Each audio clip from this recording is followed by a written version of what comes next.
शायद हमने जब आरसीएम शुरू किया था, शुरू की मीटिंगें हमने जमीन में बैठ के ही सुनी थी, और कितनी सुनी थी याद नहीं है। और लोग परहेज करने लगे, लेकिन मेरा ऐसा मानना है जमीन से कभी परहेज नहीं करना। हमारे बुजुर्गों की कहावत है कि जो लोग जमीन से जुड़े रहते हैं, ये जमीन उनको बहुत बड़ी ऊंचाइयों तक लेकर जाती है।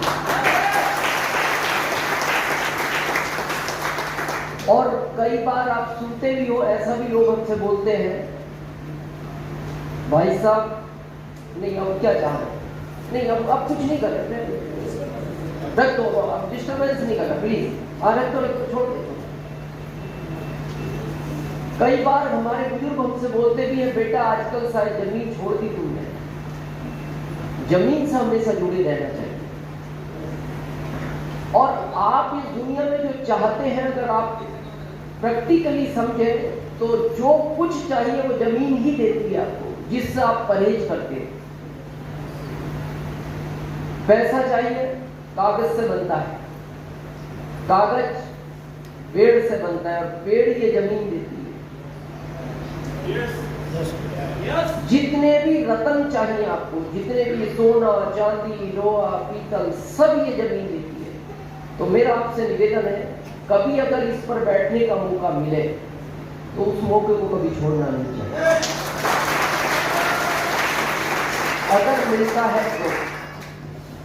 और वैसे भी पुरानी कहावत है, जमीन पर बैठने वाला जमींदार कहलाता है, जमीन पर बैठने वाला जमींदार कहलाता है, चौकी पर बैठने वाला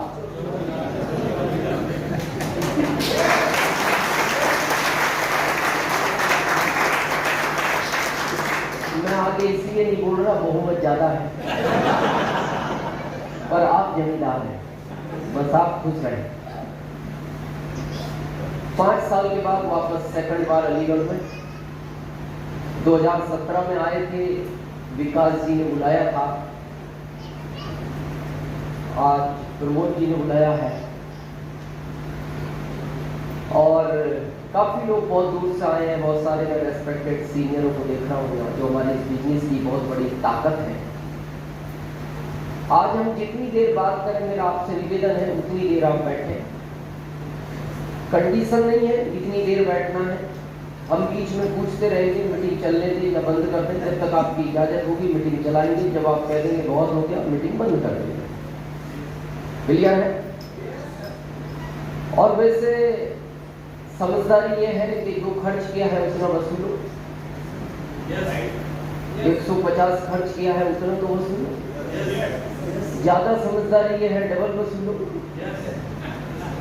जब आपको लगे मेरे 150 वसूल हो गए, चले जाना, बात करो। जब तक लगे वसूल नहीं हुए, बैठे रहना। लेकिन मैं आपसे एक वादा करता हूँ, ये 150 ही आपको 150 करोड़ तक लेकर जाएगा।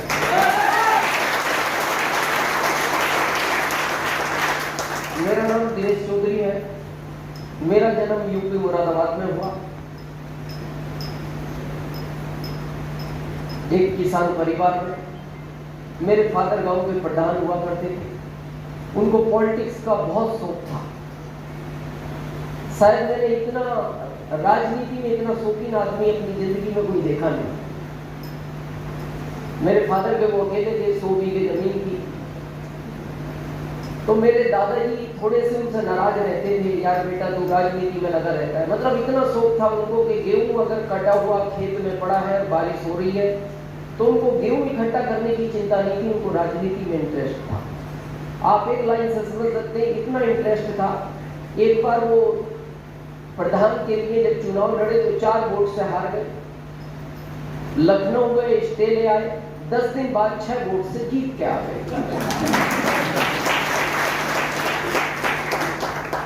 इससे आप अनुमान लगा सकते हो आदमी को कितना इंटरेस्ट होगा। जो 4 वोट से हार गया हो और 10 दिन बाद 6 वोट से जीत के आ गया।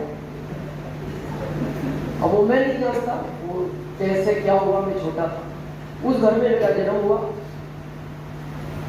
मेरे को अच्छी तरह याद है, मैं लगभग 6 साढ़े 6 साल का था, मेरे को स्कूल में जमा कराया गया। हाँ, उस समय बच्चे जमा ही होते थे, एडमिशन कहाँ होते। और मेरे फादर ने जाके, आजकल तो शायद कॉन्सेप्ट चेंज हो गया, वो 5 साल 4 साल 3 साल, अभी तो सुनते 2 साल में शायद प्ले स्कूल में डालते हैं ना, क्या नाम है उसका, प्ले, मतलब खेलने की जगह। तो घर में चुनाव लड़ता वो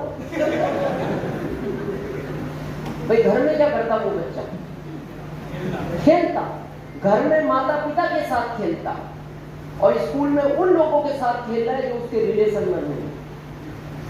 इसीलिए आजकल के बच्चों का आपसे इमोशनल अटैचमेंट कम होता जा रहा है, क्योंकि आप छोटे बच्चे को अपने से अलग कर देते हैं। मेरा ऐसा मानना है, बहुत छोटे बच्चे को स्कूल नहीं भेजना चाहिए। मेरा पोता जब 5 साल का हुआ तब मैंने उसका एडमिशन होने दिया, अभी वो 6 साल का हो गया, 1 साल से स्कूल जाता है। हालांकि उसके बाद माता पिता बड़े नाराज हुए मेरे से, बोले आप नहीं समझते, आपका जमाना अलग था, आपके जमाने में पढ़ाई नहीं चाहिए थी, आज बगैर पढ़ाई के काम नहीं चलता। तो मैंने उनको एक ही लाइन कही, बगैर पढ़ाई के काम चल रहा है कि नहीं?